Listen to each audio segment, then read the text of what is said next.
ये देखें, ये 2 चम्मच हम नाप के तेल डाल लेंगे। आप भी अपने घर में कोई बर्तन ले लें, कुछ मतलब कोई चम्मच या कोई प्याली वगैरह ले लें जिससे आप नाप कर लिया कर लें।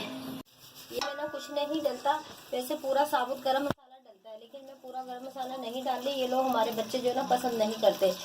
मैं ये डाल रही हूँ, हमारे ये 2 चम्मच सफ़ेद ज़ीरा डाल रही हूँ, 2 चम्मच सफ़ेद ज़ीरा डाल रही हूँ। हल्का सा वो ब्राउन हो चुका है और ये हम डालेंगे। ये जो मैंने 1 घंटे से दाल भिगो के रखी हुई है। अगर आप पूरा गरम मसाला डालना चाहते हो ना, इसी तरह आपने तेल डालना है, तेल के साथ ही आपने गरम मसाला डाल देना। आधा घंटा मैंने बासमती चावल भिगोए और 1 घंटा मैंने मूंग की दाल भिगोई है। ये दोनों हम डाल देंगे इसमें, ये इसमें मैं डाल दूँगी। अगर आपको थोड़ा सा पानी कम लगे, जैसे चावल से 1 इंच ऊपर आना चाहिए, तो आप आधा गिलास और डाल सकते हैं। ये देखिए आधा गिलास में और डाल दिया। और ये गर्मियों की बहुत अच्छी जो है ना डिश है, आप भी ट्राई कीजिएगा और मुझे बताइएगा कमेंट में। ये 2 चम्मच नमक डाल रही हूँ मैं अभी। उबाल आ चुका है इसमें।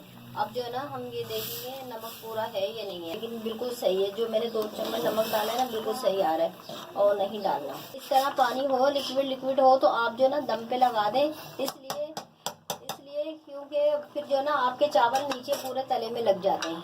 ये 15 से, ये देखें, ये 15 से 20 मिनट के लिए दम पे लगा देंगे और हल्की आंच रखेंगे। नाज़रीन ये देखें 15 से 20 मिनट हो चुके हैं।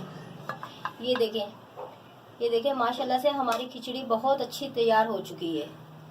मैंने इसमें खाली ज़ीरा डाला है और मैंने जैसे आपको बताया है, आप इसी तरीके से पूरा मिक्स गरम मसाला डाल के आप पका सकते हैं। हमारे बच्चे पसंद नहीं करते, इसलिए मैंने पूरा मिक्स गरम मसाला नहीं डाला, खाली 2 चम्मच ज़ीरा डाल के पकाया है।